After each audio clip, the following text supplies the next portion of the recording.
Hello friends.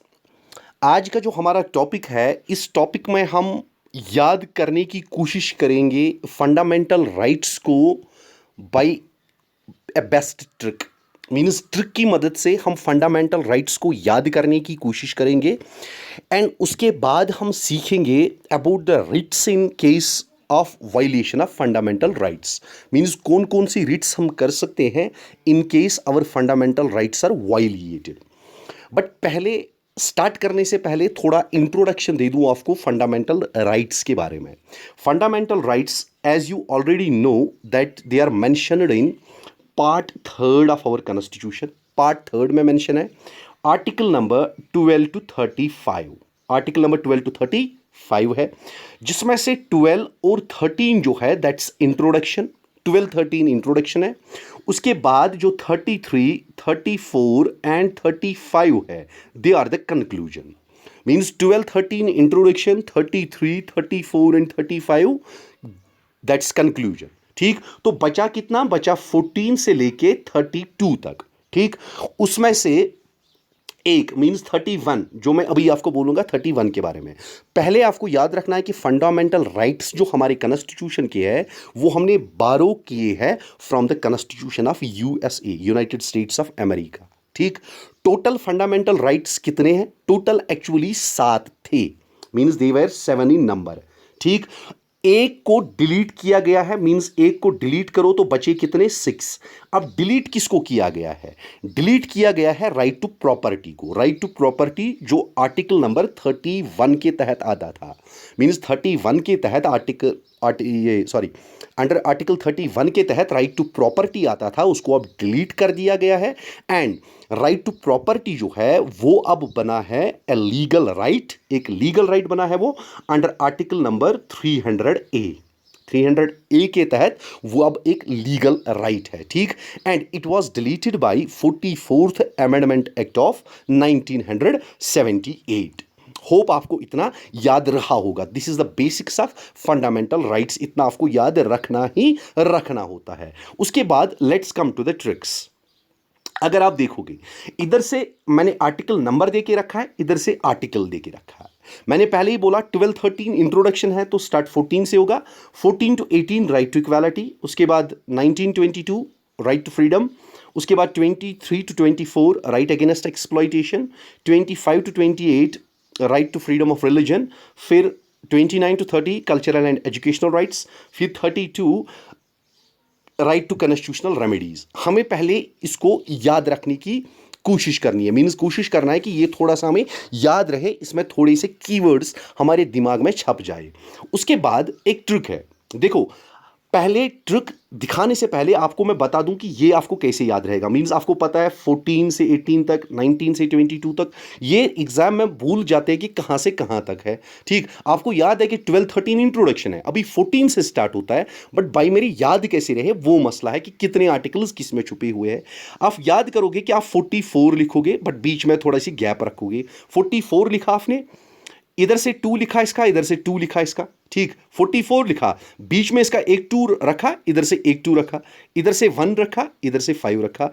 क्योंकि 5 के बाद क्या आता है, सॉरी 4 के बाद क्या आता है 5 एंड 2 से पहले क्या आता है 1। ठीक, तो क्या लिखा आपने? पहले 4 लिखा, 4 लिखा, इधर से 2 किया, इधर से 2 किया, 2 से पहले 1 आया, 4 के बाद 5 आया। ठीक, 5 4 2 4 2 1। तो पहले वाले आर्टिकल में आपके 5 होंगे, मीन्स 14 से 18। फिर उसके बाद 4, फिर उसके बाद 2, फिर उसके बाद 4, फिर उसके बाद 2 और फिर इसके बाद 1। आपको ऐसे ही याद रखना है। और उसमें बीच में याद रखना है कि 31 मिसिंग है, लेकिन वो 31 तो डिलीट हो गया है। ठीक, ऐसे आपको याद रहेंगे कि कहां से कहां तक है ये। उसके बाद ट्रिक इसको याद रखने की। देखो, ट्रिक जो है वो है equal freedom is example of religion, culture and constitution. Equal freedom is example of religion, culture and constitution. अगर आपको ये याद रहता है तो ठीक, या तो आप ये याद कर सकते हो। फॉर एग्जाम्पल ई के बाद क्या आता है? एफ, और फिर ई फिर से लिखा हमने। मीन्स ई लिखा, बीच में इनकी एफ आता है तो एफ लिखा। फिर आरसी जो रजिस्ट्रेशन सर्टिफिकेट होती है व्हीकल्स की, आरसी, उसके बाद और एक सी लिखा। Means E F E R C C, E F E R C और ये सी। आ गया। अभी इक्वल का मतलब क्या है? Right to equality, article already आपको पता है 14 से 18 तक। फिर right to freedom, article already आपको पता है 1922 तक। फिर एग्जाम्पल का आप खाली ई एक्स लोगे, means exploitation, right against exploitation, article number already पता है 23 to 24। फिर आपका रिलीजन आया तो आर्टिकल नंबर 25 to 28। फिर आपका culture means cultural and educational rights 29 to 30। फिर लास्ट में कॉन्स्टिट्यूशनल रेमेडीज। आपको ये ऐसे याद रहेगा। और कैसे करना है? 4 4 बीच में 2, इधर से 2, इधर से 1, इधर से 5, ऐसे आपको याद रहेगा। फिर उसके बाद अगर हम पहले पे आते हैं means article number 14 to 18, that's right to equality पे आते हैं हम। ठीक, 14 to 18 राइट टू इक्वालिटी। अभी 14 equality before law, 15 prohibition of discrimination, 16 equality of opportunity, 17 abolition of untouchability, 18 abolition of titles. तो याद कैसे रहेंगे? ट्रिक क्या है? तो ट्रिक है लैड आउट। लैड आउट हुआ, लैड हम लड़के को बोलते हैं, आउट मीन्स आउट हो गया। ठीक, L means law, equality before law. ठीक, एल ए पहले दो जो है मीन्स एल ए ऑफ लोगे लॉ के, means equality before law. D of लोगे discrimination, means prohibition of discrimination का। O means opportunities, means equality of opportunities. U untouchability, abolition of untouchability. T titles means abolition of titles. तो trick क्या है? Lad out, L A law, equality before law, याद रखोगे आप। उसके बाद next, फिर उसके बाद हमारा आता है 19 to 22, that's right to freedom. ठीक, अभी 19 क्या है? Freedom of speech, 20 conviction for offences, 21 protection of life, 22 protection against detention. आप ऐसे याद रखोगे। अभी इसको कैसे याद रखेंगे हम? इसकी ट्रिक क्या है? तो देखो, ट्रिक है सॉलिड। ट्रिक क्या है? सॉलिड। देखो, एस का मतलब क्या है? एस स्पीच होता है।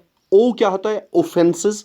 एल आई का मतलब है लाइफ। देखो इधर एल का मतलब है लाइफ और आई एक एक्स्ट्रा है, मींस ये इधर प्लस है, मींस आई प्लस है। एल आई जनरली हमने लाइफ के साथ कंसिडर किया, ठीक, बट आई इधर एक्स्ट्रा है, इसको हमने इधर प्लस रखा।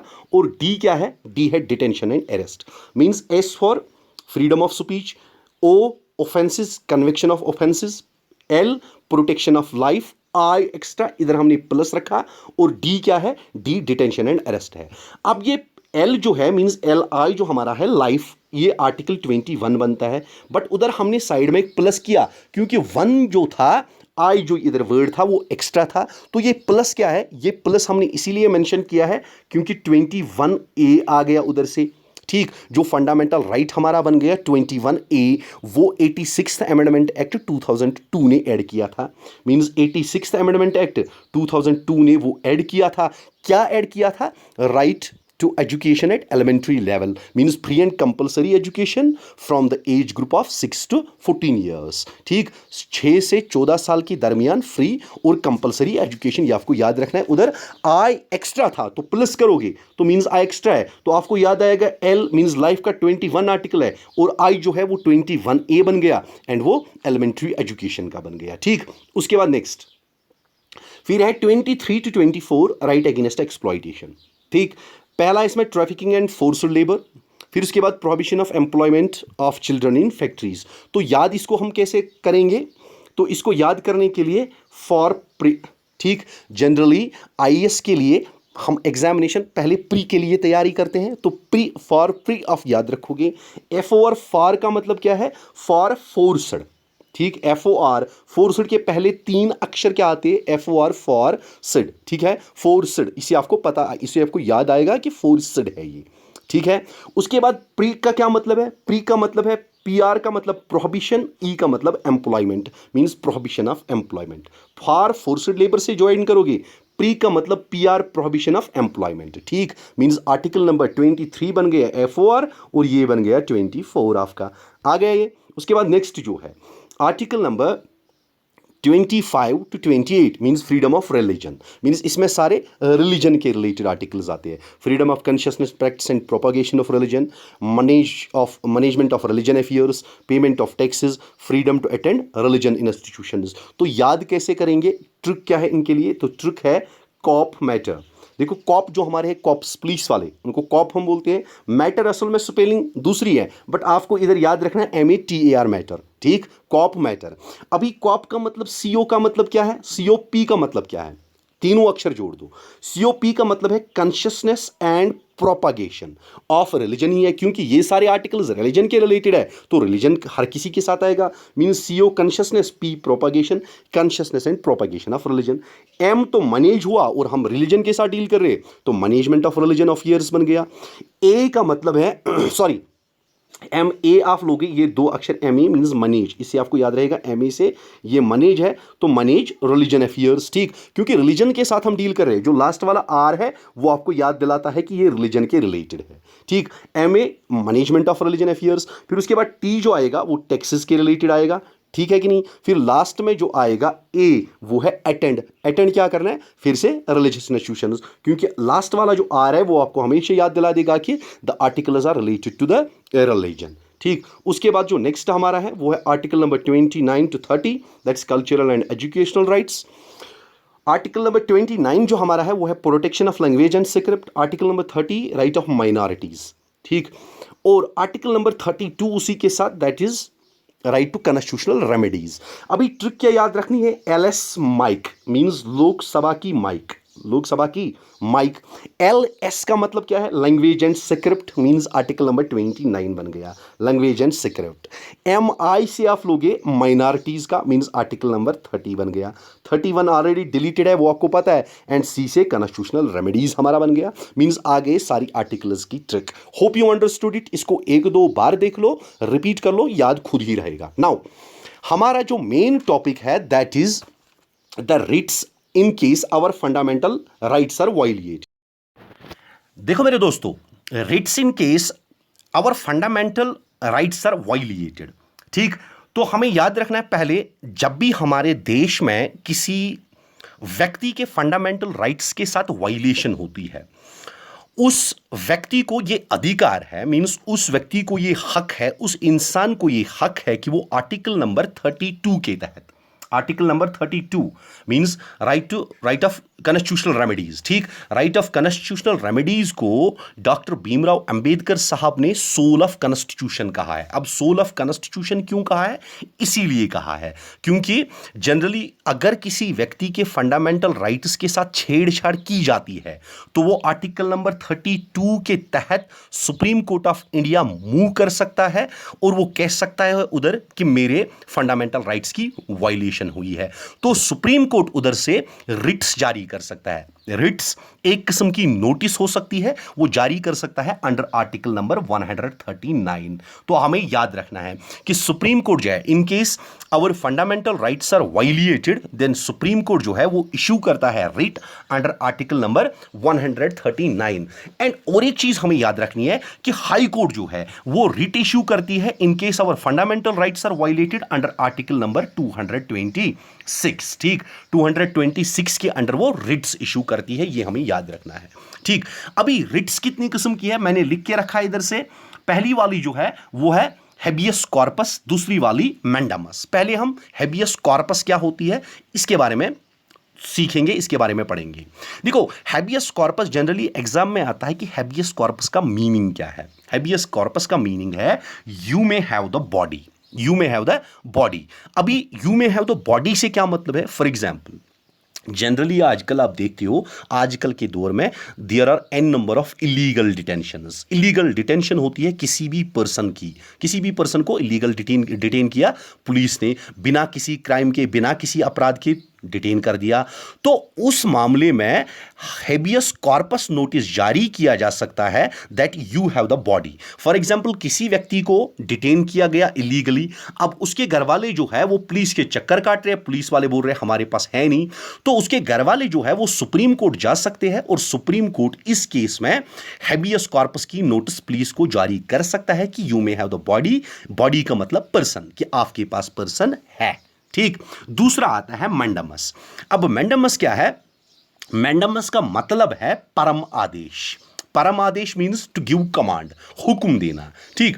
अब जनरली क्या देखते हो कि हमारी सोसाइटी में बड़े बड़े पॉलिटिशियंस होते हैं, सेलिब्रिटीज होते हैं, या बहुत ही बड़े व्यक्ति होते हैं, ठीक, जिनको हम राउडीज कहते हैं, ठीक, मामू लोग कहते हैं। तो ऐसे व्यक्ति जब अपराध करते हैं तो पुलिस क्या क्या क्या करता है, पुलिस अपनी ड्यूटी ठीक से नहीं निभाती है। तो इस मामले में सुप्रीम कोर्ट मैंडेमस नोटिस जारी कर सकता है, वो कमांड दे सकता है कि पुलिस को इस नोटिस के थ्रू कमांड मिल सकती है पुलिस को कि जाके अपना काम सही तरीके से कर लो। ठीक, मींस मैंडेमस में जनरली कमांड दिया जाता है गवर्नमेंट अथॉरिटीज को या जो ऑन ड्यूटी ऑफिसर्स होते हैं उनको। हमारा नेक्स्ट जो है वो है क्यो वारंटो। क्यो वारंटो का मतलब है बाय व्हाट अथॉरिटी, मींस किस अधिकार से आपने ऐसा किया। क्यो warranto by what authority means किस अधिकार से आपने ऐसा किया। मतलब क्या है, मतलब जो व्यक्ति किसी काम के लिए नहीं बना है, अगर वो व्यक्ति वो काम करता है तो उसके खिलाफ क्यो वारंटो जारी किया जा सकता है। अब क्या व्यक्ति काम के नहीं हो सकते, मींस क्या है इसका। फॉर एग्जांपल, पुलिस वाले ने किसी सिविल केस में दखल दिया, किसी सिविल केस में हाथ डाला जो उसके ज्यूरिसडिक्शन से बाहर है, मीन जो उसके ज्यूरिसडिक्शन में नहीं आता है, तो उसको कोर्ट नोटिस जारी कर सकती है बाय व्हाट अथॉरिटी, मींस किस अधिकार से आपने इस केस में अपना हाथ डाला है। इसको हम क्यो वारंटो कहते हैं। नेक्स्ट जो है वो है सर्टोररी। अभी सर्टोररी और प्रोहिबिशन जो है they are one and the same, एक जैसे हैं।